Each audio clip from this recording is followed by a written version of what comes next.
Hapon po ang aking bati sa mga estudyante po, Doctor of Ministry. Our subject is Biblical Eschatology.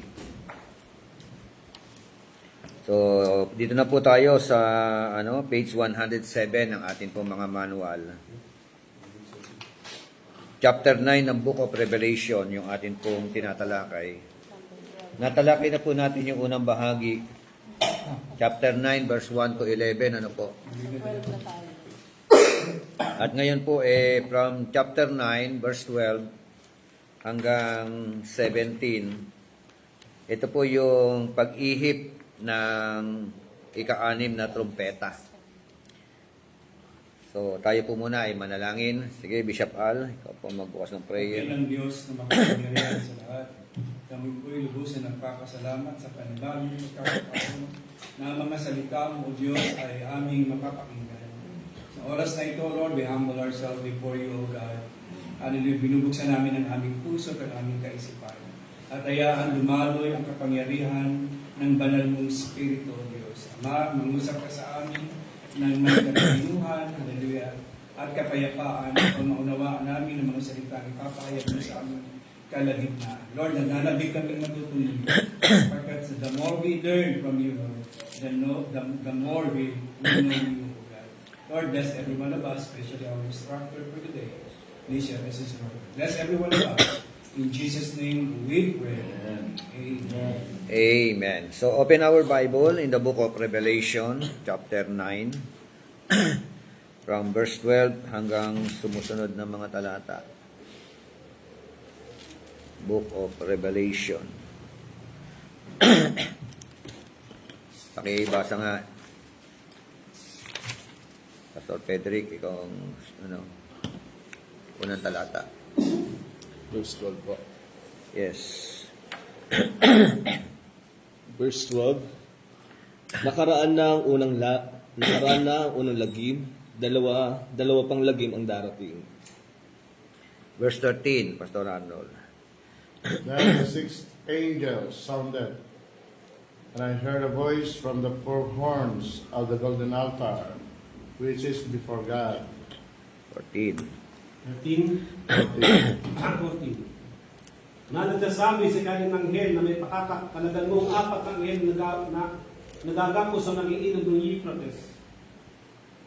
16. 15. Isipin ang bilang ng mga hukbong nangangabayo ay makalawang 10,000 tigis tagtig sa 10,000 ang aking narinig na bilang nila. The horses and the riders I saw in my vision looked like this.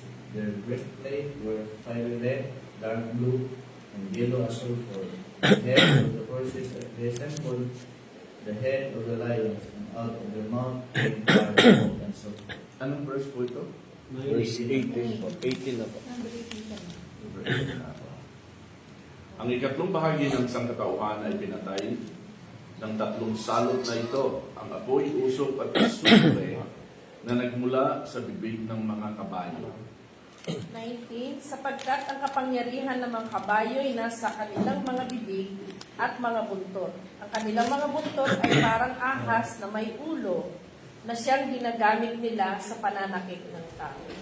Verse 20. The rest of mankind who were not killed by these plagues did not repent of the works of their hands, so as not to worship demons and the idols of gold and of silver and brass and of stone and of wood, which can neither be seen nor hear nor walk. Verse 21. Ni hindi rin nila pinagsisihan ng kanilang mga pagpatay, pangkukulam, pakikiapid at pagnanakaw. Ang Diyos po ang siya magpala ng kanyang salita sa atin pong talakayan. Sa chapter 9 po ng Book of Revelation, dito po yung unang bungad, yung pong pag-ihip ng ikalimang anghel, The fifth angel sounded. Pagka-ihip nga po nung fifth angel, meron po mga naging kaganapan. Diyan po, ikinukwento yung mga kaganapan. Nakita niya raw yung star from heaven na nalalaglag mula sa langit papunta sa lupa. At dito po, meron daw po siyang, and the key of the bottomless pit was given to him. So, yung susi daw ng bottomless pit ay binigay sa kanya. Kaya nagkaroon tayo ng mga argumento regarding doon. Sino yon? No? Yung star fallen from heaven. Sino siya? No? Bakit binigay sa kanya yung susi? Si Satanas ba siya? Si Apollyon ba siya? Di ba? May mga ganun tayo mga O sino ba yung tinutukoy dito? At natalakay natin yan noong nakaraan. Ngayon po, yung pong verse 12, yung pag-ihip po ng ika-6 na trompeta. The sixth angel sounded his trumpet. Sa verse 12, sabi nga diyan, the sixth trumpet now sounds, and we have the second woe. No? Yung fifth angel, ito yung unang kalagim-lagim. Nang hipa ng ika-6 na anghel ang kanyang trompeta, pangalawang kalagim-lagim na sinasabi po. So, isa-isahin natin. Anong meron? Anong meron, Pastor Frederick, sa verse 13?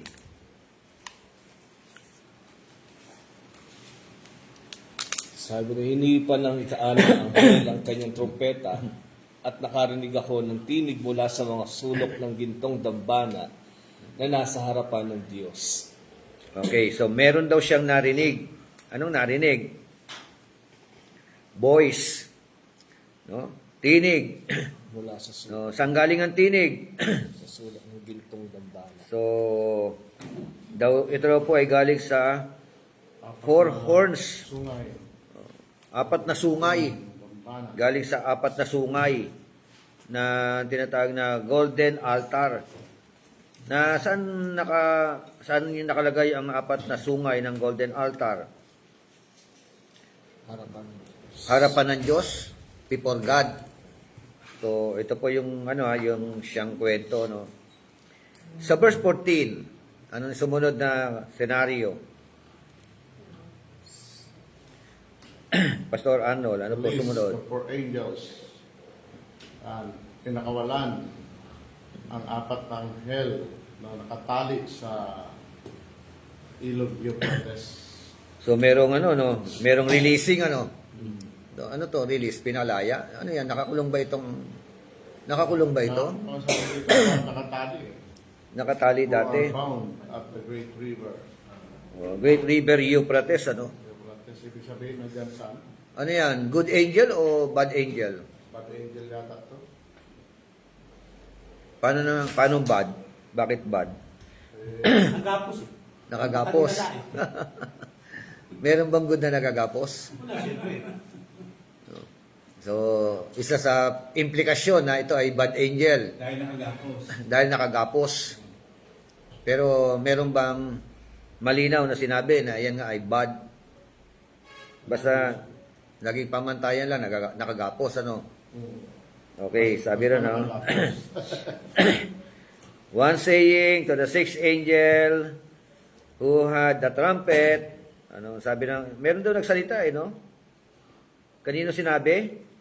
Sa ika-6 na anghel na may hawak na trompeta.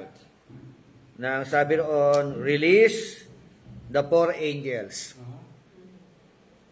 Siguro tagal na kumakanta yan na please release me and let me go. Hindi ka ganon? Ngayon lang na nabibigyan ng buhay. So nakagapos nga Saan nakagapos? Sa ilog Euphrates. Great River Euphrates, Malaking ilog. Oo, malaking ilog. Ito na yung pinakamalaking ilog. Ang laki talaga ng ilog ng Euphrates. Buhay pa yan ang ngayon. Natutuyot na raw. Kaya lang tuyo na eh. Kunti na lumahalos ito. Saan ba siya? Saan ang location niya? Sa ng Egypt to Haran. Di ba isa sa ilog na dumadali sa Garden of Eden, ilog ng Euphrates. So ibig sabihin ng Garden of Eden malapit siya sa ilog ng Euphrates. Kung literal. Dumadaan sa Iraq. Di ba may mga ilog-ilog doon, 4 na ilog yun no? Okay. So verse 15, ano yan, Bishop Al. At inilagda ng 4 na anghel na naghahanda sa oras at araw at buwan at taon upang patayin ang ikatlong bahagi ng mga tao. Oh, meron pala silang mission May Kaya mission. sila Kaya nga, may mission no?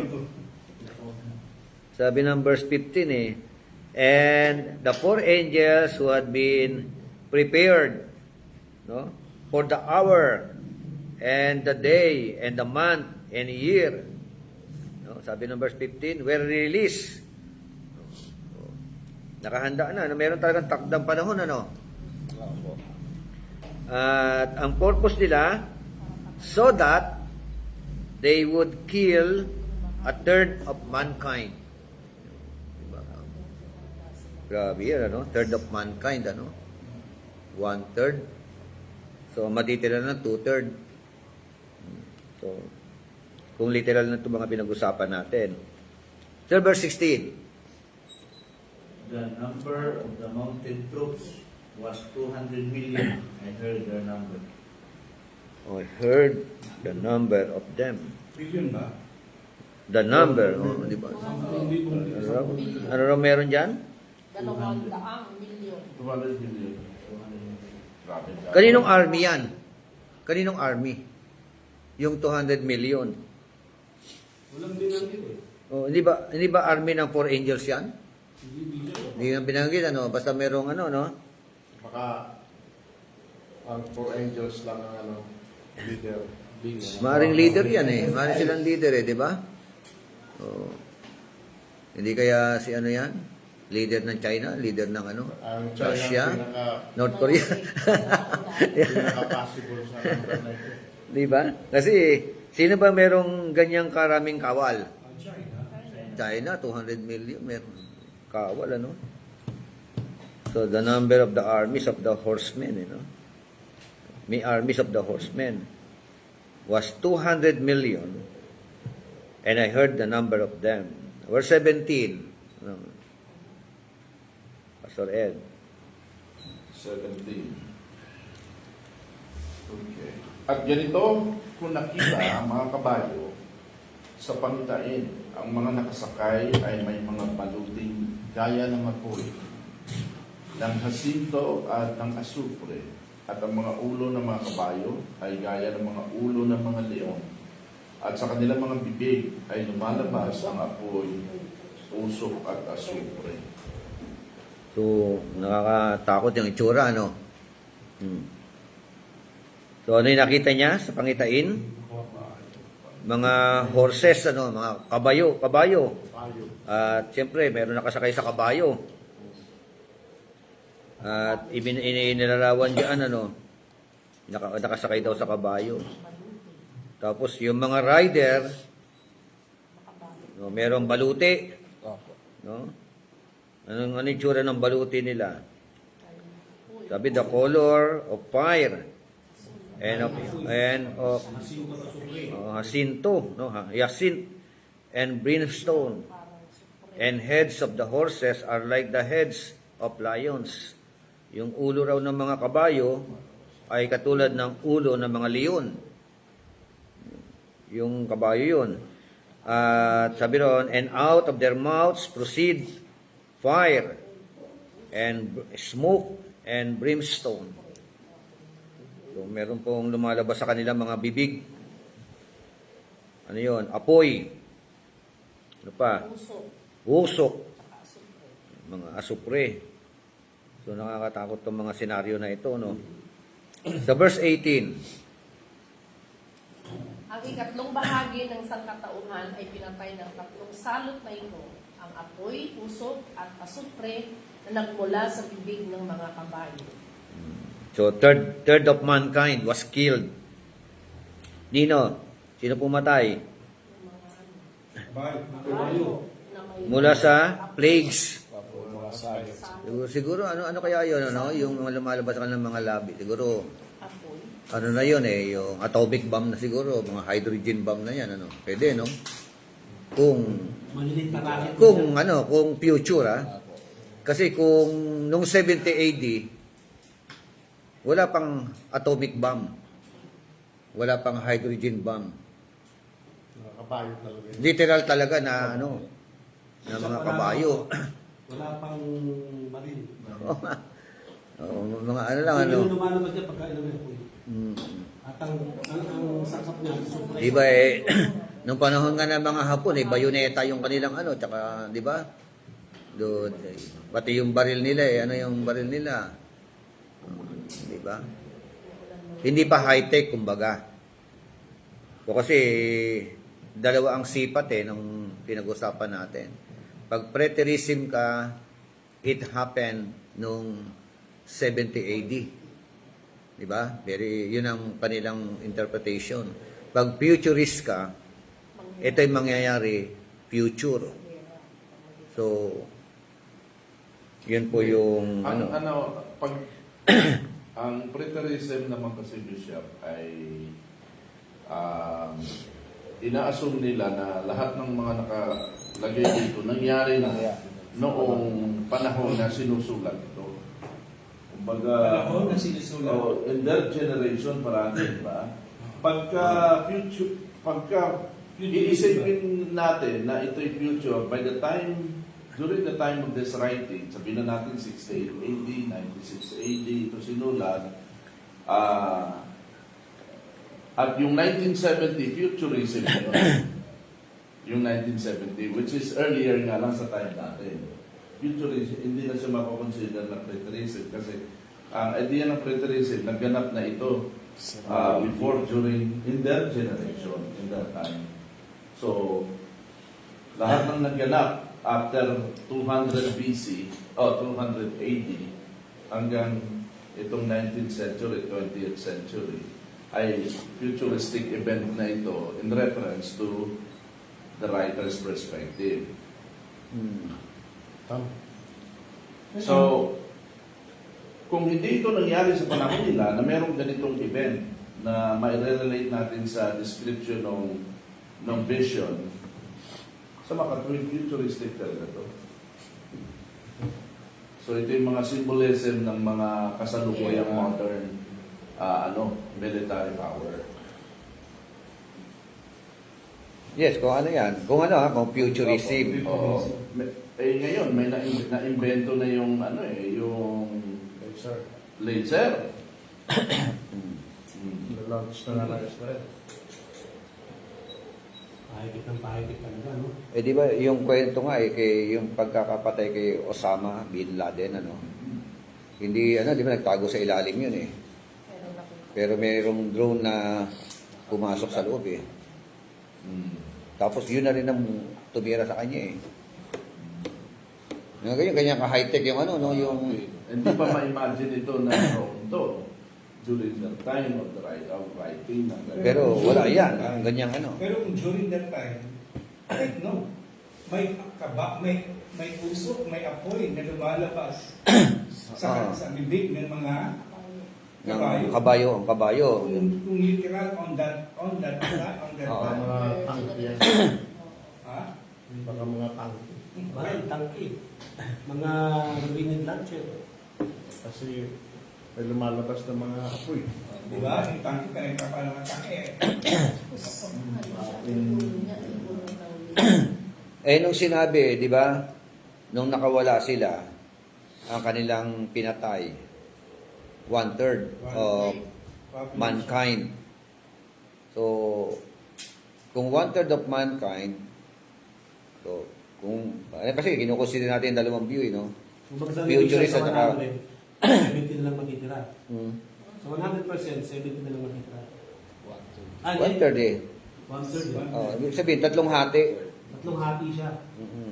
Kung sa 100, 30 plus. Oh, gano'n. Kung 100, 30, 30, 33. Gano'n, nasa 33. 33 point something. Oh, ibig sabihin, 66 na naman natira. Parang 60% ang matitira. Oh, 66%. 60%. Oo. Parang ganun. So, kung futurist yan, ano, saan kaya bansa ang una maapektuhan niyan? Israel yan. Hindi, mankind daw eh. Oo nga, hindi, mankind nga. 1/3 of mankind. Oh, Ibig sabihin, Israel ang unang maapektuhan.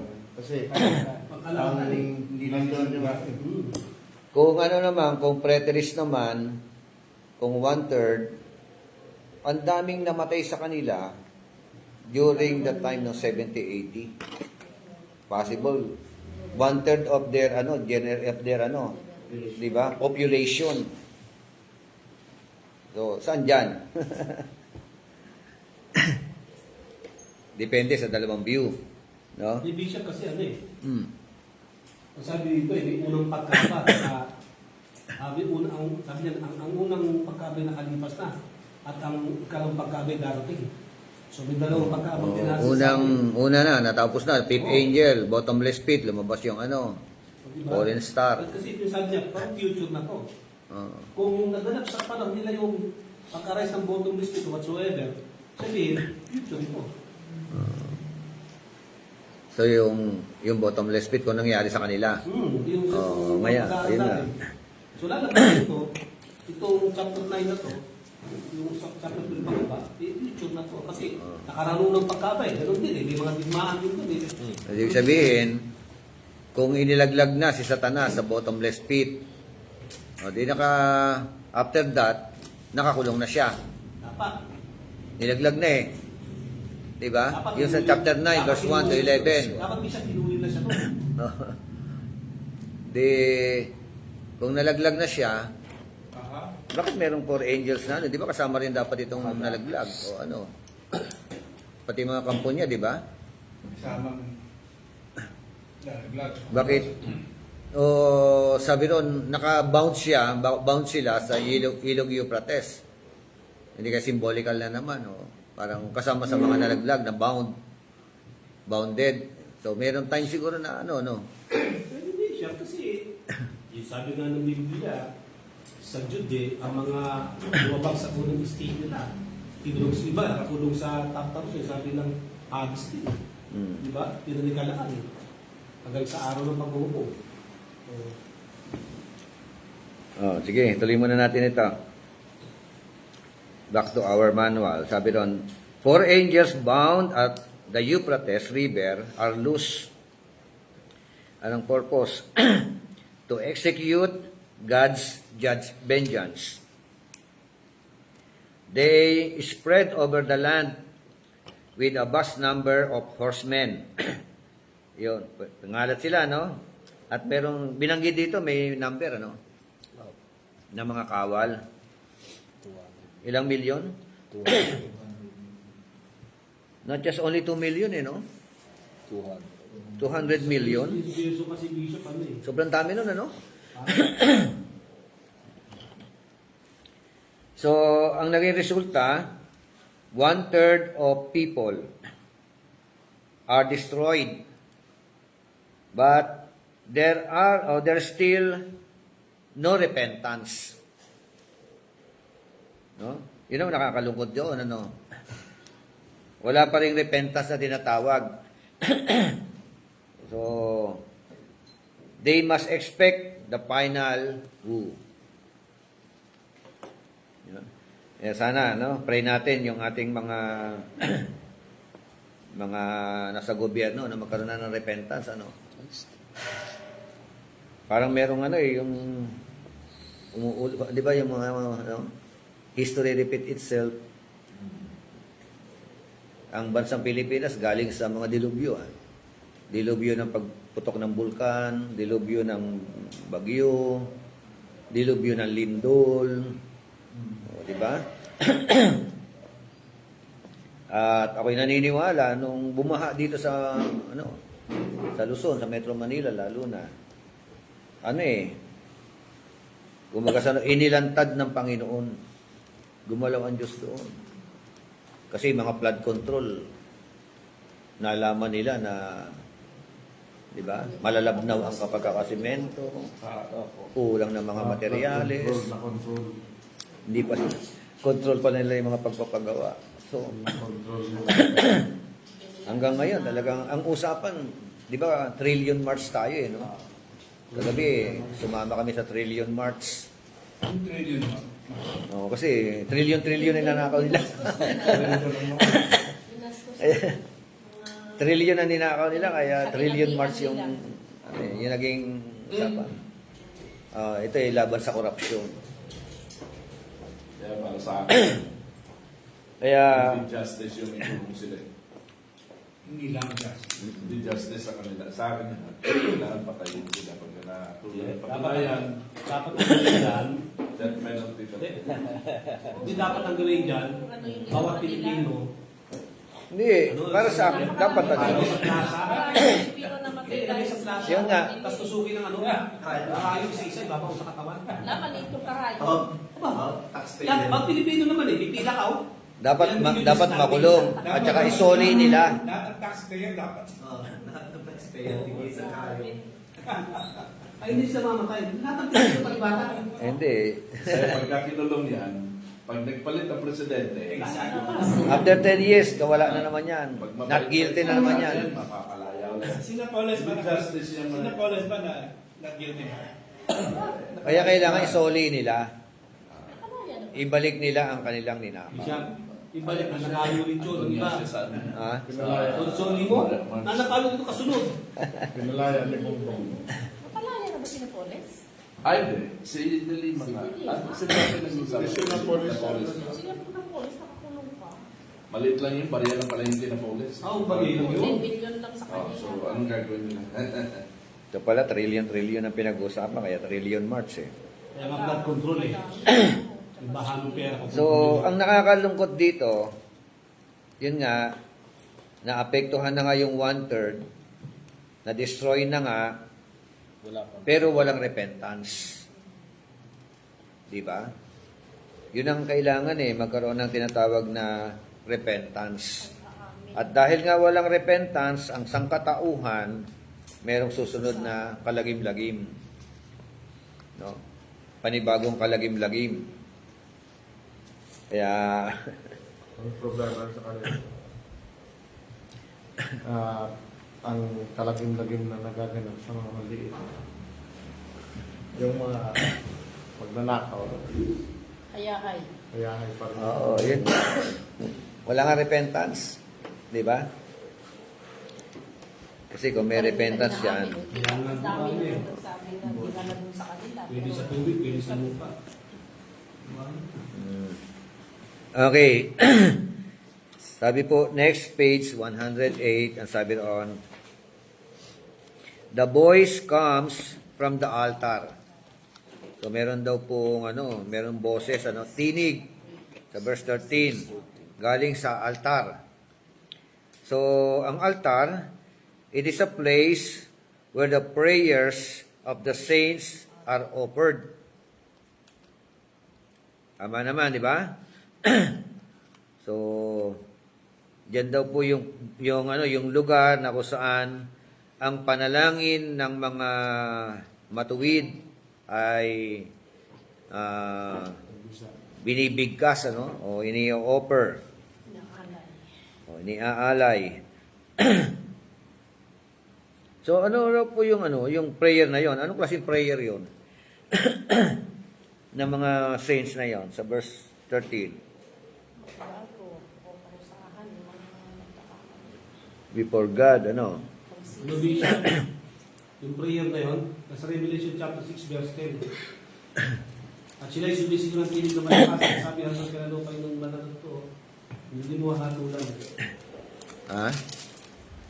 Kailan mo? Sabi sa 6:10 ng Revelation, Verse 9 to 10. Ng tinig na malakas, sabi hanggang kailan o Panginoon, mananato, hindi mo ipatulan ang pagkigantihan ng mga libo. Sana sa ibabaw ng lupa. Tapos sinabi, binigyan ng bawat isa kailangan sa mabuting malaban. At sinabi, magpahinga para konting panahon. Hanggang sa magana, magbina ng kailangan. Hindi kaya ito na yung konting panahon. anong kapwa-alipin at kanilang mga kapatid na magpapatay ng mga galit nila. Ay, yun ang Tapos kanila. sunod yun, okay, 16. Mm. Ito yung pinag-aralan natin, 16. Ito. Sa Tingnan- 16 bishop, may kalawang pataba. Sabi, when the lamb, verse 9, broke, chapter 6, verse 9, broke the fifth seal, I saw underneath the altar. Di ba? And the souls of those who had been slain because of the word of God and because of the testimony which they had maintained. So, yun ang dahilan ng kanilang persecution o pagkamatay. So, verse 10, and they cried out with a loud voice, saying, How long, O Lord, holy and true, will you refrain from judging and avenging our blood on those who dwell on the earth? Yun binagkasinan mo kanina, no? So, is it possible katugunan ng prayer nila? Tugunan sa prayer nila? Diba? So, sino yung magpaparusa sa lupa? Yung 4 angels. Kaninong tugon Pero, yun? Tugon iba galing kasi sa yung langit. Prayer dito sa Yan ang chapter maganda. 9, doon sa prayer sa chapter 6. Prayer dito, i-release yung mga angels na papatay sa 1/3 of humanity. Ang prayer niya sa chapter 6 ay Vengeance. i-avenge Oo. sila sa kanilang pagkamatay. Sa chapter 9, kung sila din yun, ipag-pray nila, palabasin nyo na para patayin na yung 1/3. Hindi, sabi niya, bakit ang prayer kasi hindi naman silang susunod yung prayer na kailan mo ipag-eternity Panginoon? Kailan naman prayer hindi sabi, Panginoon, palabasin, patay-patay ko dito. Walang ganun prayer. Kasi ang prayer ng mga saints, hindi naman ganun. Ang Kung- prayer hanggang kailan mo Kung answered prayer sila, ang tugon, yung 4 na naka-bound, yung 4 angels. Sabi kasi Bishop doon sa 6, Oh. 10 to 12, sabi niya, magpahinga ng kaunting panahon. Sabi niya, Oo nga. hanggang sa Mapuno. makumpleto kayo na ang papatay yung gaya ninyo. Oo. Mga alipin. So yun nga, yung tanong ko, kung ito connect sa 9, no? Possible na ito yung answered prayer para sa prayer nila sa 9, chapter 6, verse 9 to 10. Dambana sa langit ang binanggit. Wala nang 3 dambano, kaapat din. Sa dambana naman. Oh, nasa dambana din di ba? Kasi galing siya ng dambana Oo. Under the altar Oo, under the altar So, sila so sila pa rin yung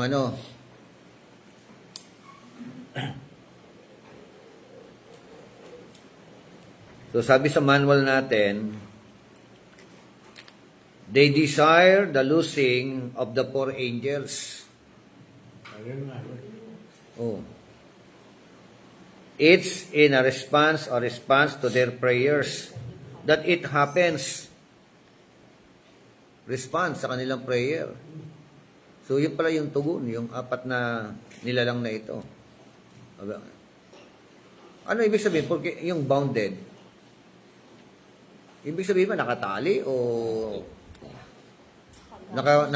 nakapwesto lang? Kasi Bishop, marami kasing Marami ibig sabihin no? Pero kasi nakagapos na salita, pero hindi talaga wala tagkantalitan. Oh. Para hindi na ka na makakilos. Control lang. lang. Parang ganun. O sige. Depende kasi sa pag-uusap pag ano pa. Lalo pag matatanda. Ano kaya pero iniisip natin, kapag ka nakatali, negative na yon. Diba sabi, nakagapos ako, hindi ko talaga kayang gawin yan. Diba? Ganun eh. Nakagapos ako. Ano ba, nakagapos ka ng pagmamahal. Hindi ka pala niya. Nakagapos ko yung pagmamahal. Dahil nga, kapos ka ng pagmamahal. Hindi mo sa actually nakagapos ako. Hindi literal, pero figurative. Ibig sabihin. So, ano yung 4 na angel? Bad or good? Pwede. Wala nakalagay. Pwedeng bad rin. Basta nakalagay, they were bound. Doon ka sa pag-aaral mo siya lalo. Ayun nga, di ba? Bounded muna no? And then, nakagapos at saka nirelease, Pinalaya. Kasi, mo, may mga salita kasi na na nakagapos na hindi matapos ni literal. Di ba, no? Kung hindi Mga literal. nakakulong, na hindi naman literal. Oh. Nakukulong talaga ako sa Napanood ko yan, Hindi nag-ako ako sa kakalaya. Sa kahirapan ito. May utang ka, laki-laki. Kaya na kayo makalaya sa utang na ito. Eh. Pero ang common interpretation, literal na nakagapos at nakatanikala. Tsaka pinalaya. Parang, Na literal. Parang ganun pa rin. Diba? Parang the same pa rin na process. Ibig sabihin, Oh. pag sabi ng ka, hindi ka magagaling kasi pag nakakulong ka literal o nakatanikala ka literal, hindi ka pa rin talaga makakakilos. Hindi ka makakagawa. Anong gawin mo? Oh. So, gano'n. Oh, kung meron isang power O hindi man literal. kung may isang power naman, Pero merong overpower talaga, kung merong meron naman isang kapangyarihan na Oo. nagko-control sa iyo, bound ka pa rin. pwede, no? Okay, yun, ganun. Oo. Malaga, naka-bound siya, tapos ni-release. Yan nga. Yun ang mensahe doon. naka-release. Binigyan ng, kumbaga sige na, pwede mo nang Ako gawin. yun. Oo. Yung gusto niyong gawin. Ito susi, malaya na kayo, mahanap ka, tagalilin posas. Parang kay di ba? Parang kay Taning. Di ba? Panhik panaog siya. Sabi ng Diyos sa kanya, saan ka galing? Yun nga, panhik panaog. Sabi naman ng Panginoon, nakita mo ba ang lingkod ko si Job? Walang katulad niya sa lupa. Matuwid. Malayo ka sa kasamaan. Sabi niya, kaya naman naglilingkod sa iyo dahil nga kinulong mo. Di ba? Kinulong mo ng tinatawag na, naglagay ka ng Boundary. boundary. Buksan mo yung boundary. Ako, parang gano'n, no? Tapos, sabi, sige, ganito. Pwede mong gawin, pero, yun nga, nung una, may boundary. Yun ang kalalagay. Kaya hindi niya magalaw-galaw si Job. Pati mga tinatangkilik. Pero nung i-release, nung buksan yung opportunity, ayan na. Hindi kaya ganun, parang si Satanas malaya rin pero parang bound siya. Ito ko lang. Limited ka. Diba? Hindi kaya ganun nakalalagay ng 4 angels na sa basa natin literal bounded. No? At yun nga merong releasing. Nang ma-release ang kanilang layunin para parusahan o para i-destroy. At saka, Bishop, di ba? Minsan sinasabi natin na ang angels hindi na naman tumutukoy sa literal na angel. Hindi sa tao din, pwede. Oh.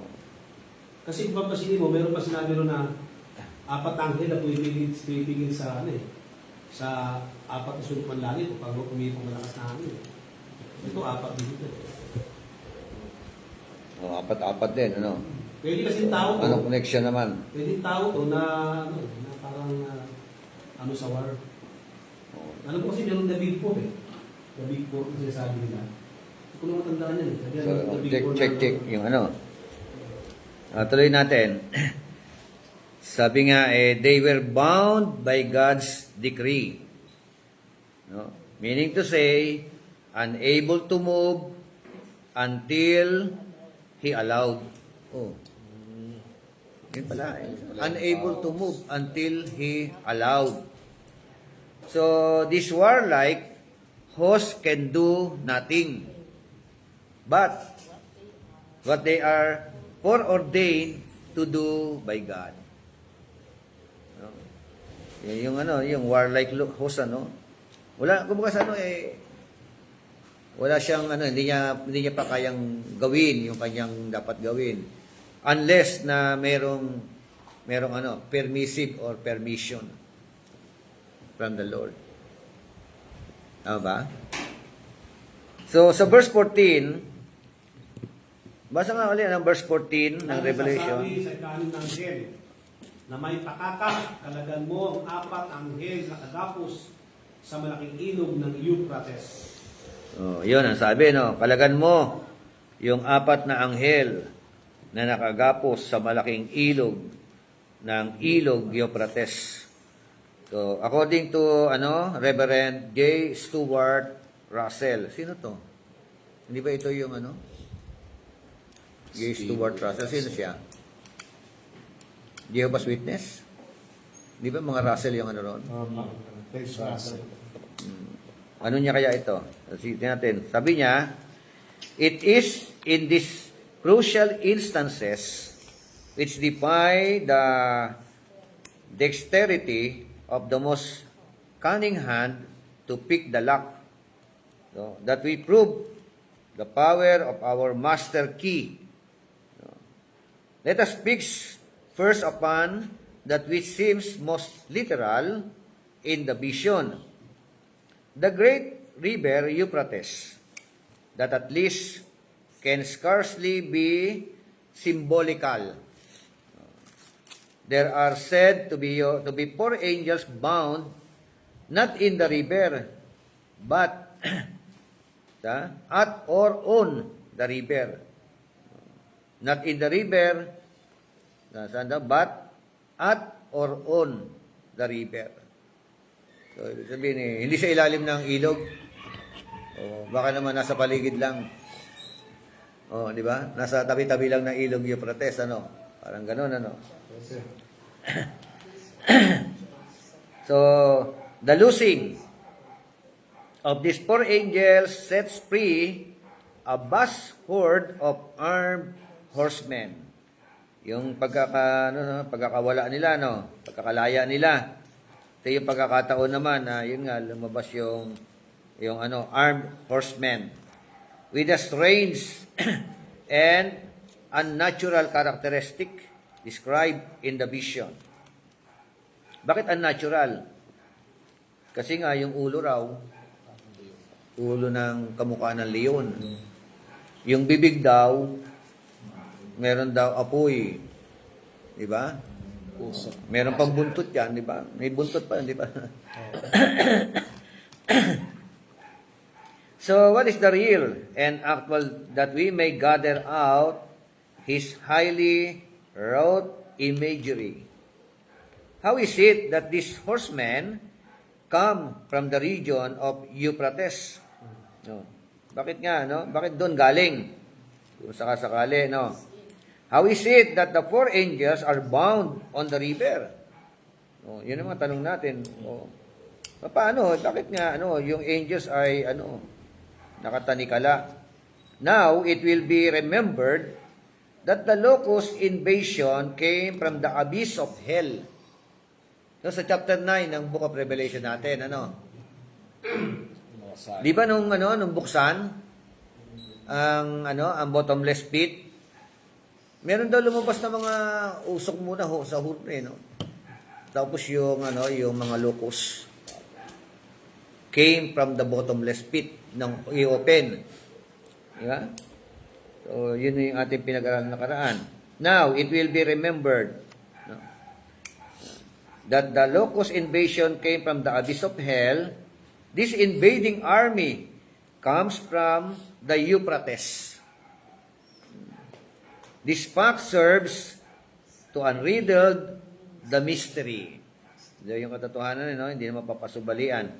The invading army that followed Titus. Oh, pumasok na nga. Sabi ko na, pumasok the invading army. No? That followed Titus to siege and capture of Jerusalem was actually drawn in great measure from the region of Euphrates. So, parang si Titus ang leader nila. Ibig sabihin, nung panahon ka, 70 AD. Yun, 70 AD na naman. Di ba? Greatly siguro ni Hari.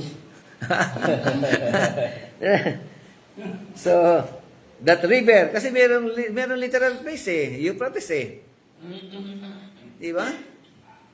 Oh, di ba po mangyayari ba? Halimbawa galing ng yung mga kawal, galing ng Euphrates, pupunta ng China, o pupunta ng Russia, pupunta ng o meron talagang subject na naman. Possible. Meron tayo ngayon natawag na Allied Forces Allied. No, Amerika yun. Saan natin yung Allied Forces? Lahat ng bansa talaga, meron yun. Pero tingnan mo natin sinasabi niya. These 4 legions we conceive to be symbolized by the 4 angels bound at or on the river.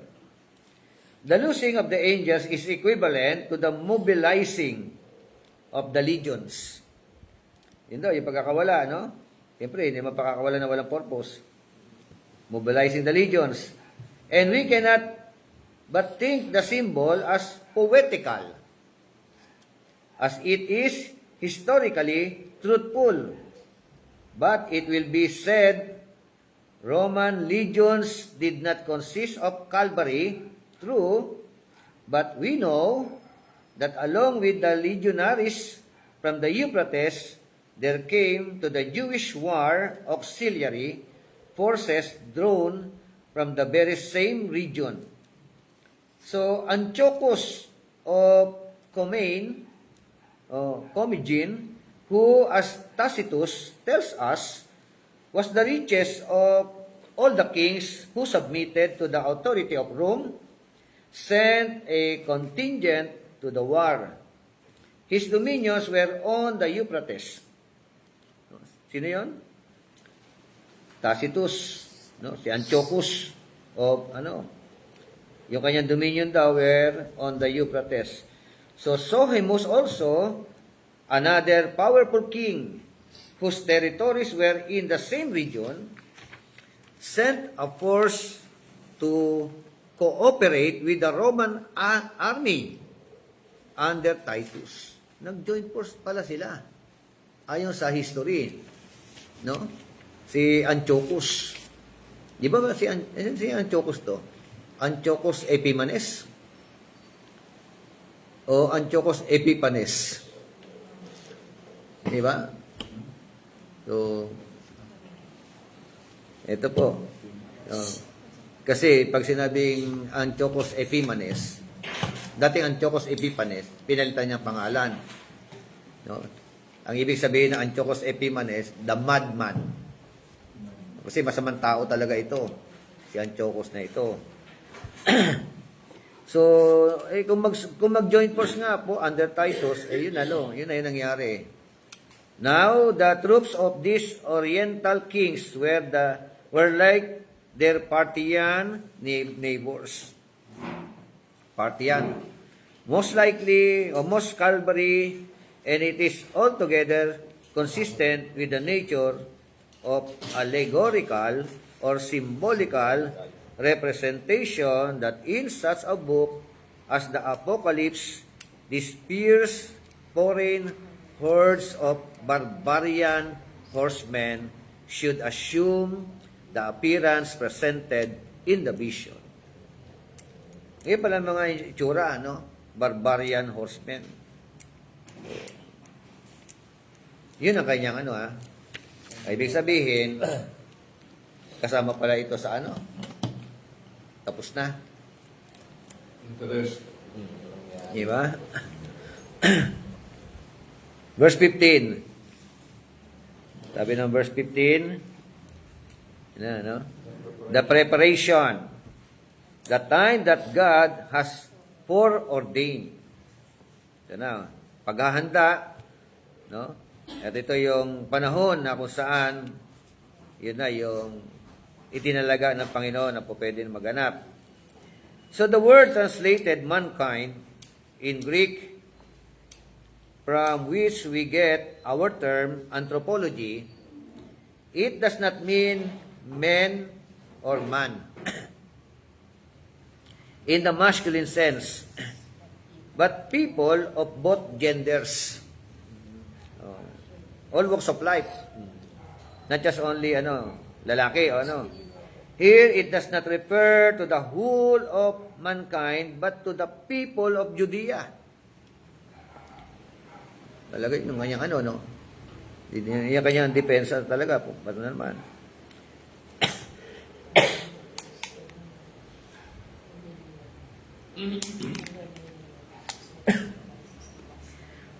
Verse 16, pakibasa po, kayo po. Ito. 16, the number is innumerous, Bishop.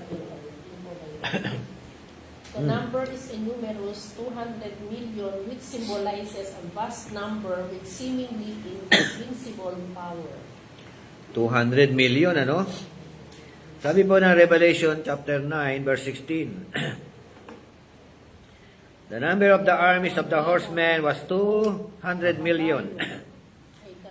I heard the number of them. So, meron pang ganun. Sobrang dami, no? Umabot ba lang yung bang sinasabi nito, Bishop? Literal ba? Literal. Nabilang niya ba yung apat na sinasabi natin, apat na hari sa panahon na nagkaroon ng Judea? Nabilang niya ba kung may 200 million? Dami to. 200 million horsemen? Ang ano, symbolizes, ayon sa kanya, na sumisimbolo a vast number. Hindi mabilang. Di ba? At sabi natin mas number. Not literal. Yun tatapat mo sa Judea lang? Alin ng bansa ng ano? Yan na. Nagkusasabi nila? Maraming tao nga, maraming a vast number of horsemen. Kaya Bishop, kung sa panahon, Yan, halimbawa, lagay natin. Literal na horsemen to. Vast number of, army. army kasi yan eh. Army. Kasi karamihan kasi noon, ang army kasi dalawa, human army, tsaka yung mga horsemen, army. Dalawa yan eh. Ang lagi ano dyan, ang army nila. Halimbawa, kung mga Israelita yan, in particular, kasi sila, parang sila lang subject, no, pinag-uusapan. Kung itong mga to. Ang na-destroy na nga sila, diba? Naparusahan na nga sila, nangamatay na nga sila, marami sa kanila, nakita ng mga kamag-anak yun, mga pero walang repentance. Yun pa rin sinasabi ng kasunod, diba? In spite of destruction, they were destroyed. But the problem for them is all about, there is no repentance. So yun ba yung naging ng mga Israelita? When they were tortured, when they were destroyed during the time of Titus, nung 70 AD, Posible kasi, ang Israel kasi sa oras ng kagigitan ng kapanggan eh. Yung ano nila eh.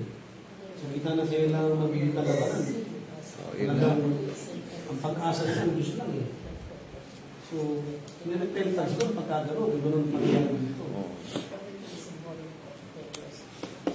So, di ba, sabagay sa ibang, no? Meron tayong mababasa dyan na sila ay, anong talata yun? Yung nag-akyata na sila sa bundok, nagtago sa mga bato. Yung ano, Bishop, sa chapter 24 yun, yung prophecy doon. Ha? Yung prophecy doon sa Matthew chapter 24. Yung nasa bundok, huwag nang umuwi. Nasa bubungan, huwag nang bumaba. Pero sa Book of Revelation, hindi ganun eh. Nagpunta sila sa bundok. Kinausap ang bundok. Kinausap ang mga bato. Tabunan nyo na kami. Bakit nagpapatabon? Sa mga bundok at saka sa mga bato. Kasi natatakot sila sa justice, judgment. Dahil yung sa puot ng ng nakalunglok at saka doon sa puot ng kordero. Kasi Bishop. So kasi ano to eh. Pag-usapan natin yung ano pa yun kasi pang-whole world yun eh. Yung ano na yun, yung kwan eh. Ang whole world kasi alam natin ang utos kasi ng Panginoon eh. By the gospel sa kopi ng buong mundo. At nangyayari yun. Matagal na. Kaya nga na-translate ng Bible sa many languages eh. Para hindi na Diyos yun, para may kanyang ebanghelyo. So Diyos ang pinag-uusapan dito eh. Yung Diyos din ng Israel. So how come na parang sa kanila sa parang Diyos mga Hudyo? Sa Christian dito, pagaling ko. Yun ang Sa katapusan eh. Yun ang thesis mo. Thesis natin. Itisis natin ito ngayon. Okay natin. Di ba? Papaano na natin? Yun nga, kaya natin pinag-aaralan ito. I-stand niya to. Ano to? At yung iba, lalo na nung pinasadahan natin ng Book of Matthew 24. Di ba? Nung pinapasadahan natin ng Matthew 24, parang we are all very, very convincing. Yung kakalbo ka na talaga dyan, di ba? Dito na meron pa Oo nga eh. eh. Baka bago matapos yung fish dito Oo nga na. eh. Lagi na ako. Lagi na natin. Nung hindi pa natin pinapasadahan ng Book of Revelation. Let's open that Jesus name. Ano, Pastor Chan. Oh. Ligtas si Judas. Sudas. Oo nga eh. Ayun nga lang eh, nung Monday eh. Ay, nakaraan ba yun? Yung, ang ano pag nandito, ito kasi, tuwing may nagpapaliwanag sa Book of Revelation, ito ay pinapaliwanag based on the preset ideology. Kung ideology nitong writer ay preterist, no choice ka, kundi titignan mo kung saan nila ilalapat sa Yun, ganun yun eh. Ganun yun. Kung ang writer ay futuristic, ilalapat nila sa future ages naman yan, mga tangke, mga atomic bomb, ngayon naman yan. Historism naman. Oo, historicism naman, itong mga nakaraang nangyari in between first century hanggang sa panahon natin. Kanya-kanya. So, Yung mga sarili mong view. Gawan mo ng thesis. Anong thesis ang gagawin mo? Panibago, kamukha ka lang nitong writer, may sarili ka namang view mo na. Ngayon, Jack. ang sa akin dito, Yan na yung thesis mo sa Bachelor of Divinity. Abangan mo yan. Ah. Abangan mo ng thesis. ang sa akin naman dito, dahil walang sinabi na ito ay lapatan natin ng paliwanag tungkol sa kung ano talaga to, mga tangke ba yan, kailan naganap yan. Wow. Chapter Symbolical. Literal ba yan o Huwag na symbolical? natin lagyan ng kulay yung mga images na inano kasi mamamalit talaga tayo. Kasi wala tayong basis eh. Wala tayong basis. Yung history hindi tatama eh. Past history tsaka future history, we will never know. So tama yung sabi ni Bishop na ang ano dito is, despite of all this, hindi nag-repent yung tao. So pwede natin symbolism lahat ng ito, ng mga kaganapang nangyayari at mangyayari na bakit hindi natin alam. Baka itong flood control na nangyayari sa Pilipinas. Ito yung may kinalaman na rin. Sinisimbolize ito ng mga nasusulat dito na ibang-iba sa mga sinasabi nating tangke. Pero yung sinasabi dyan na 1/3 of the population ay namatay, pinatay. Baka hindi literal na pinatay ang ibig sabihin doon. Baka naman ang ibig sabihin doon ay nag-suffer, no? Ang kanilang, hindi because of what's going on the earth. Ngayon, kapag ka-preterist kasi, may isang doktrina itong mga to, ang preterism, na wala ng second coming. Kaya huwag natin asahan na ang paliwanag niya sa Book of Revelation ay darating pa si Jesus. Kasi nandito na si Jesus. Si Jesus sinabi nga, nung makit daw si Jesus nung siya'y nag-ascend to heaven, he sat down on the right hand of the Father, yun yung second coming. Yung pagkakaupo niya sa right hand of power, sa throne of glory, yun na yung muli niyang pagbabalik. Kung kaya nga, isinilang ang church eh. At ang church daw ngayon, ang long-term event na ito hanggang ngayon, hanggang sa darating pa, ito na yung millennial reign na si Kristo ang naghahari. Ano yung preterist yun? In heaven, preterism. Preterism ang stand doon. Kaya lahat ng ito nila dito sa Book of Revelation, puro in that generation to. Puro sa Israel to. Tapos na to. So kung ano na lang yung view mo dito, kaya ganito to. So, ikaw ngayon ang mag-research kung saan, mag-preterist ka na ba? O Papasahin ko yan. futurism? Papasahin ko yan, preterism na yan. Aralin mo ang Tapos preterism. ang paniniwala pa dyan is ganito. Ang mindset natin, pasama ng pasama ang mundo. Pasama ng pasama hanggang sa dumating si Kristo, di ba? Yun yung futurism. Pero ang mindset ng preterism, pabuti ng pabuti ang mundo, which is the opposite. Dati, ganito lang sila. Ang mga horsemen na tinatawag sa kanila, ito lang yung mga mandirigma nila, mga horsemen lang. Ngayon, ditangke na tayo. Ngayon, di-drone na tayo. Ngayon, may mga technology na tayo. Dati walang computer, wala silang mga ganito. Pa-high-tech, Oo, wala silang discovery ng science, etc. Pabuti ng pabuti, ba't sinasabi nyo na pasama ang mundo? Pero ang tao, pasama ng pasama kahit kailan. Dahil makasalanan naman talaga. Yun ang paliwanag ng Frederickson. Oo. So, may punto din naman sila eh. Malayo. May punto. Babasagin mo talaga yan. Basagin mo. No. Mabasahin tsaka babasagin. Babasag, pupulbusin yan. Pero kung sila hindi na naniniwala sa sa second coming. Mag-share na lang ako ng gas. Kasi nga, Sabi nila, o hindi. Maraming pagkakataon account sa Bible yung second coming. Rapture, wala na rapture. Di ba si Kristo nga nung nabuhay ng maguli? Wala na rapture. Wala na rapture. Wala totoong rapture. Nung si Kristo na nabuhay ng maguli, sabi niya, huwag niyo muna akong hawakan. Touch me not. Kailangan ko muna umakyat sa Ama. Di ba? Ayun ang pahawak eh. Pero the following week, pakita siya. Tapos hinayaan niya na siya na hawakan. Ibig sabihin, implikasyon, umakyat siya. Umakyat siya. Bumaba. Tapos bumaba. Second coming. Second coming na. Di ba? So pero di ba?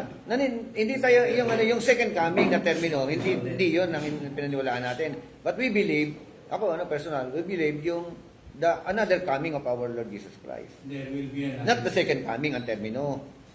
Kasi ang terminology natin second coming eh. Pero Hindi siya, kung gano'n, kasama na sa umakyat, kababa na sa Final coming. yung China, yung natapos natin John chapter 14, my father said, in my father's house are many mansions. Pag paparun ako, magagawinda ako palagi at hindi ako paparito. So, ibig sabihin, yun na yun, pagkakita rin, nag-prepare siya ng sa atin, tapos babalik niya, nakaprepare na. Oo. Saan ako na dumutulong. Hindi, yung pag-akit niya, yung sinabi niya na Ba't di sinabi sa kailangan ko muna, huwag niyo muna ako hipuin. Nakita ko. Di ba? Diyan chapter 14 man yung sabi mo. Di ba? O, nandun na siya, umakit na siya. Kaya na, ang sabi kasi, di ba, umakit siya sa langit. Tapos, bababa ulit. Ano naman yun eh? Oh, siyempre. Then, yung bang paggamit nito sa langit, yun na ba yung sinasabi niya na John chapter 14, verse 1? Iba yun. My father's house. Iba yung John 14:1. Pag-akit ko doon, ipag-prepare ko kayo ng inyong mga kapaglalagyan. There are many mansions. Naturo natin ganyan ha. So, bumalik. Hindi, sabi di ba? Second coming ba yun? Kasi lagi din second coming eh. Oo. Pero yung pagbalik kasi ang Diyos na, ang daming beses na bumaba sa lupa eh. Ayun nga, another coming nga. Kasi nga, ang termino natin, yung mga futurists mga futurists. Second coming. Second coming ang ginagamit na terminology. Which is hindi naman natin mababasa second coming sa chapter 24 ng Matthew. Walang second coming yan. Kaya sibisyon ka ako na second coming. Di ba? Di ba meron tatlong palatandaan? Yung katawan tao. Oo. O, tapos yun, may binanggit siya na akit ako sa langit. Tapos, I will come again. O, di ba? Basta come again. Come again. Naniniwala tayo sa come again. Pero yung termino na ginamit ng mga futuristic, parang gano'ng kadalas ang minsan. ito Diba? yung 24, ito yung tatlong tanong. Balikan lang natin, pinag-aralan natin diyan.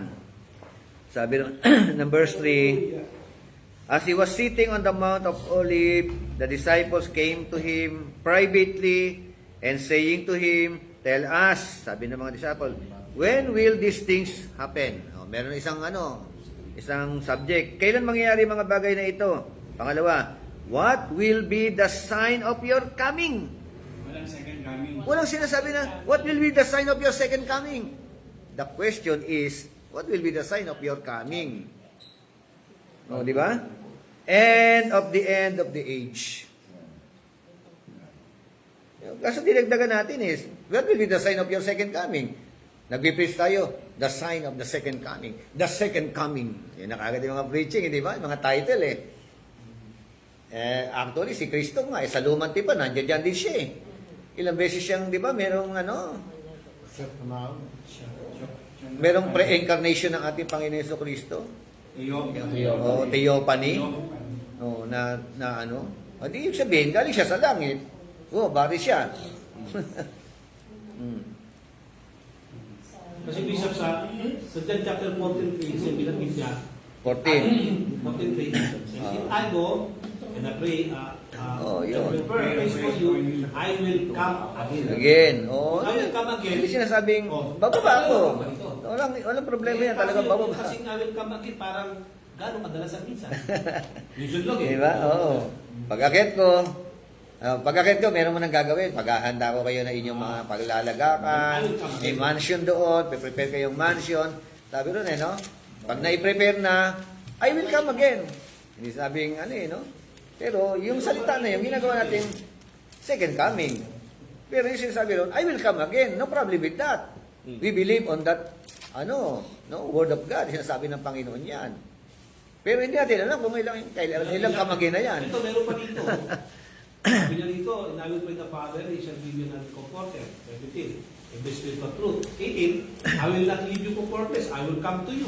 I will come to you ulit eh. Di ba? I will come again. I will come to you. Sabi. Dahil come. Hindi, ang daming balik-balik. Oh. Sabi niya, Di ba, yun lang. Basta, I will come again. yun lang, yung terminology na second coming, hindi po Yung second coming na gabi siya, wala naman talaga ano. Wala yun talaga. Kasi biktima kasi ako noong panahon yun. Ayun nga kaya nga, wag mo na i-depensa yun. Talagang basag na yun. Ay, hindi lang. Hindi lang 1980 siya. Hindi lang 1980 siya. Mula nung nung pumasok ibang venue dito sa sa Pilipinas, bago pa ulit magdigmaan. Yung iba gumagamit na rin. Kaya naging palasak lang siya nung pagdating ng 1980s na yung medyo parang ba yung iba. Sa preparation din, dahil nga lahat ng ito ay in the past na ito nangyari. Kasi una-una, ba't nga naman magpapakita si Lord kay John ng vision 2,000 years ago at hanggang ngayon di pa nagmamaterialize to. Hindi. Kumbaga, kung magpapakita siya ng vision, base doon sa nakaraang mga prophetic at saka mga visions ng mga old prophets sa Old Testament, nangyari na. At yung mga hindi pa nangyari noong panahon ni Jesus at after ni Jesus, shortly after that. Pero yung vision kay John, na hanggang ngayon, di ba natin masabi kung nangyari na. Sinasabi ng preterism na lahat ng nandito sa vision na to, nangyari na to. Ito sagot ng futurism naman. Akin lang to. Kasi naman, yung Genesis 3:15 nga, na-prophecy ni Lord eh. How many years? Dumaan pa ng bahang gulang, ang haba nun. Bago na ito pa. Yung mga prophecy sa Old Testament, may prophecy kay Abraham. 1,000 taon bago natapos yun eh. Sasabi, di ba? Ang haba rin eh. So, kung may prophecy kay John, sabihin natin, bakit ang tanong naman ng preparation, bakit hindi pa nangyayari? Kasi this is God's word. Kung gano'ng kahaba yung mga prophecy nung maabot ng mga taon, sa panahon din natin, mangyayari pa rin yun. Kasi sa preterism, hindi na nga sila naniniwala na merong pang millennial reign. Yung millennial reign, ang tawag dyan doon, ay yung 1,000 years millennial reign, symbolism ito ng long period of time, quote unquote. Long period of time. Kung hanggang kailan yung long period of time, yun. At ang kapaliwanag nila doon, yung long period of time na millennial reign, tayo ay kasalukuyan ng nasa millennial kingdom. Tayo ngayon, generation natin nandoon na tayo. Kaya nagsimula yung generation na yan. Si Christ ang nag-reign na sa atin. Kung tatanong ako sa preterism, di ba? Kaya nga, ng preterism. sinabi ni Jesus na the gates of hell will not prevail against the church. Kasi itong church na ito na yung sinasabing millennial reign na nagkaroon. Kasi ang sabi doon, In short, ang millennial reign, from the born of the church hanggang ngayon. Hanggang ngayon. Sa long period of time na yun, kung hanggang kailan yun, hindi natin alam. Ngayon, yung sinasabi sa Revelation 21, na there is no longer any sea.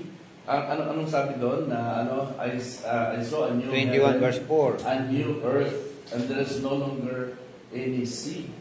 Wala ng dagat. Yun ay ang simbolo, yung wala ng sea, simbolo ito ng humanity na hindi na mananaig. Kasi yung New Jerusalem, simbolo, ito yung ang church, ang tinutukoy ng New Jerusalem dito. Hindi na yung Old Jerusalem na Old Covenant. Ito na yun.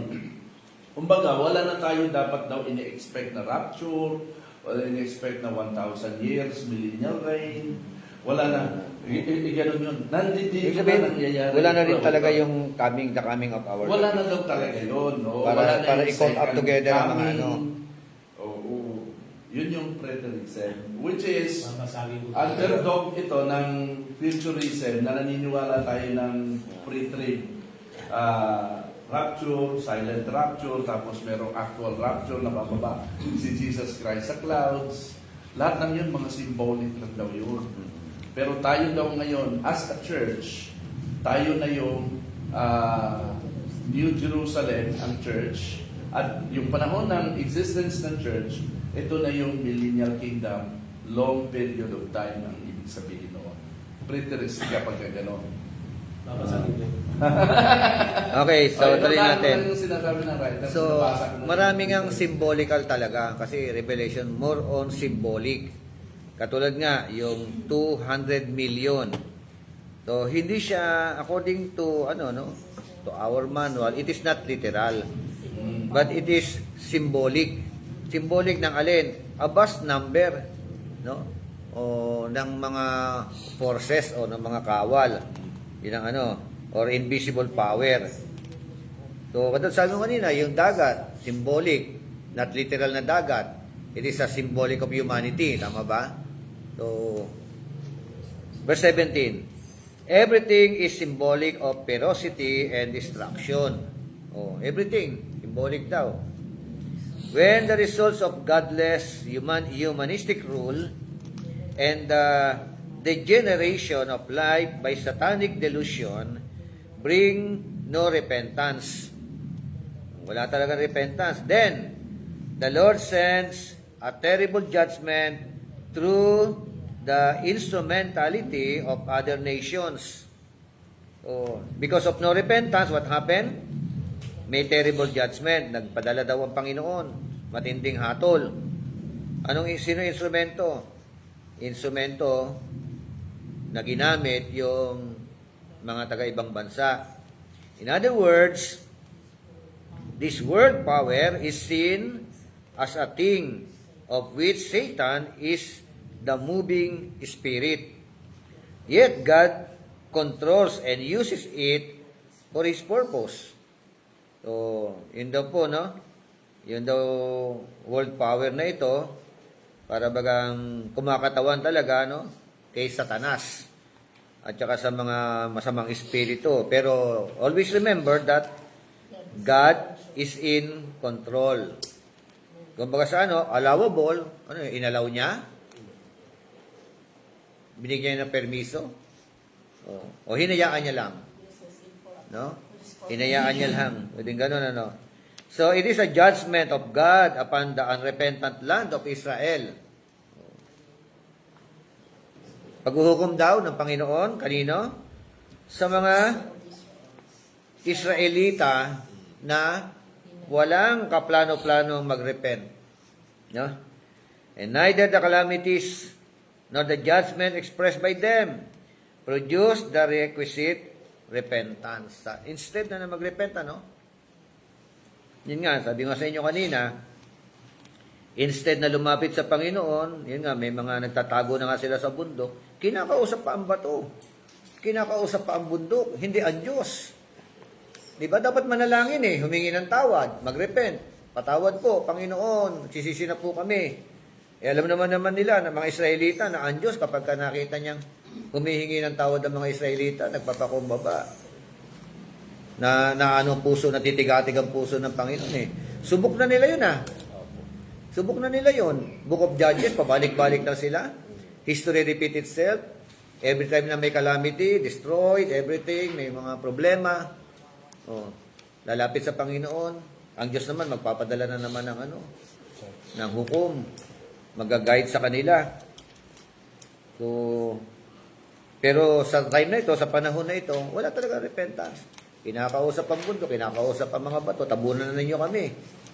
Bakit? Takot sila sa ano sa puot.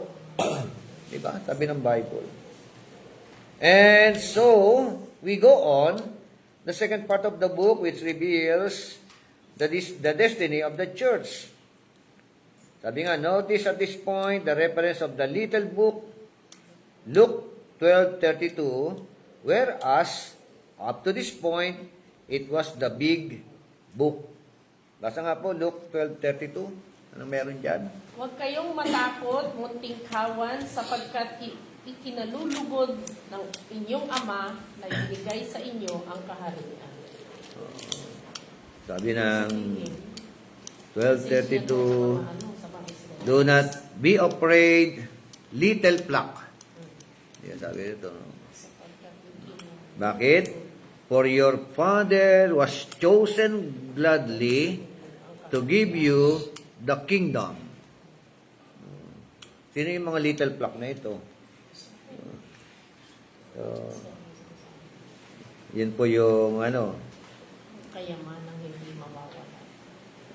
next week, papasok tayo sa Revelation chapter 10. Take note, ang book of Revelation, di ba? Dinala siya sa pangitain. Nung dinala siya sa pangitain, ano sabi sa kanya? Ipapakita ko sa iyo yung mga nangyari noon. At yung nangyayari sa kasalukuyan. At yung mangyayari sa darating. Tatlong event Past, current, future. So meron pa Kaya, rin, no? kaya saan kaya? May parte ng revelation pa rin. Siyempre, ito, di ba? Kaya ano kasi dyan, Oo. inisip natin dyan kasi, sa preterist kasi, sa Hudyo lang. Tama? Nasaan ang church doon? Kung sa Hudyo lang. Kasi, the present tendency pa Hudyo kausap nyo. Diba? Tinakwil siya ng Hudyo. Alam natin yun. Oh. So, how come na yung preterist, sabi natin, na para doon lang sa kanila? Oh, samantala ko, This is Brian. Kasi yung revelation, sinulat niya ito after na ng ascension of Christ. Like, so many years, 40, 50 years after the ascension of Christ, sabihin na natin. It involves the church na. Kaya nga, Ayan, involved ng church yung nung 1780, yung pagka-dissolve ng Diba? Dalawa yung pagka-dissolve ng temple worship, nagsimula ng kumalat ang Christianity.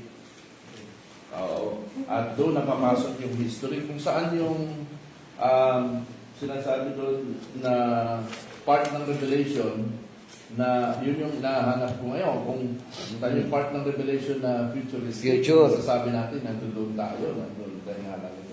Kasi hindi man ako masyadong kumbinsido sa preterism. No? Pero May mga bahagi. sakali ganon, kinakailan malaman ko kaya ano ko pa tinatanong to Nasaan tayo? Chapter 10 na tayo. Yun na nga. Ang ano kasi, ito na mo sa preterist kasi, yung sinabi na para sa Hudyo, in this generation, Hudyo lang yun. Kahit hindi man na nagpatay Hudyo, mangyayari sa inyo to. After na, nakatapos ang mangyayari. Kung tapos na, para sa Hudyo. Nasaan ang church nun? Hindi, ang Revelation hindi lang para sa Hudyo, kasama ang church. Kasi yan nga sa chapter 3, Yun na nga chapter sinasabi ko. 4, Ibig sabihin, nabanggit doon ang church. Ang book of Matthew 24, 25, may 26. bahagi doon, sa Book of Revelation, may bahagi doon ng may bahagi doon ng ang mangyayari sa Hudyo at yung mostly sa church. Hindi, yung sa Matthew chapter 24, sa ano lang yon sa mga Hudyo yun. Hudyo talaga yun. Sa mga kay Jesus. Okay, sabihin natin sa Hudyo yun. Ako na po, kumbinsido ako doon sa Sige, Jew yun. natin. Sa Pero Hudyo yung to. Revelation, parang hirap niyang hirap niyang talagang i-connect na ito ay 70 AD. Kasi nga, ito nga, kasi sa kanila kasi, ang Revelation, it was written, sabi nga, di ba, pag-usapan natin, 68 AD. Pero yung common Bible natin, it was written 95 AD. Di ba? O, sige. O, sige. So, na-pray muna tayo. Sama natin sa prayer. Pastor, gusto mga pakiramdam. Pastor, Sipon na siya. Kaya, Aling Pastora, Julie, kayo pa mag-pray. Aming dakilang Diyos, nagpapasalamat po kami sa oras na ito na muli ay natapos ang aming talakayan tungkol sa Revelation. Maraming salamat, Panginoon, sa aral na iyong ibinaba sa amin. Salamat, Panginoon, dahil ikaw yung patuloy na nagpupulong sa amin ng kaalaman tungkol sa iyong kaharian. Salamat, Panginoon, sa mga kapatiran na nagdidito na patuloy na naglalaan ng oras para sa pag-aaral ng iyong salita. Salamat, Panginoon, sa aming mahal na bishop na patuloy na nagbibigay sa amin ng karunungan at sinishare niya, Panginoon, yung kanyang kaalaman tungkol sa iyong mga salita sa aming pag-iwahiwalay ngayon, Panginoon. Hayaan mo ang iyong kapayapaan, ang iyong pag-iingat, Panginoon, ang sumasa amin. Maraming salamat, Lord, sa muling pagtitipon namin sa pag-aaral ng iyong salita. Ikaw po, Panginoon, ang siyang magdako sa amin sa lugar na ito. Pinupuri ka namin, pinapasalamatan ka namin, O Diyos, at ibinabalik sa iyo ang pinakamataas na papuri at pagsamba sa pangalan ni Jesus. Amen. Sir.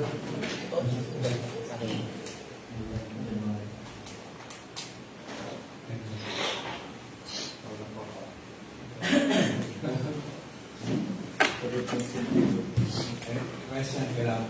God bless po sa mga nasa online.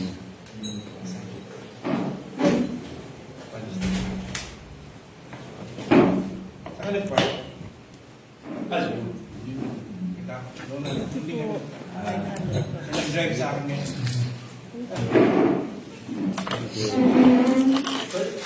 Isang maling ituro na ang Mateo 24 Ay, para. ay involved tayo. Para sa akin, sa pag-aaral natin. Oo. Hindi naman ituro para sa... Oo, kasi daming signs na nakalagay doon. Ito, mga palatandaan. Generation ng mga Oo, na ito'y mga nangyayari ngayon. Kumbaga, nangyari na ito noon. So, yung Book of Revelation, Oo. hindi pa ako kumikito na. Oo, correct. Kasi, para sa kanila. Sa ano? Para tayo nandoon sa lino. Kasi wala nang dagat. Sabi doon. Tapos yun. 10 pa lang tayo. Lagyan natin ang conclusion sa tayo. Kasi yung Lagyan natin ang conclusion sa tayo ngayon. Ha? Bilinis na si Satanas. Kasi manunugso pa sa sandaling panahon. Kaya ito na nangyari, manunugso na siya ngayon. Kasi kung sumang-ayon sila sa date of writing na 1995, tapos na. Di ba? Kaso, ay nung may DVD. Kaso mga 16 page na kayo ng study. Di ba? Kaya Medyo may question ka ron. doon sila nagkaroon ng puntos sa stand nila. Date of writing ng Book of Revelation.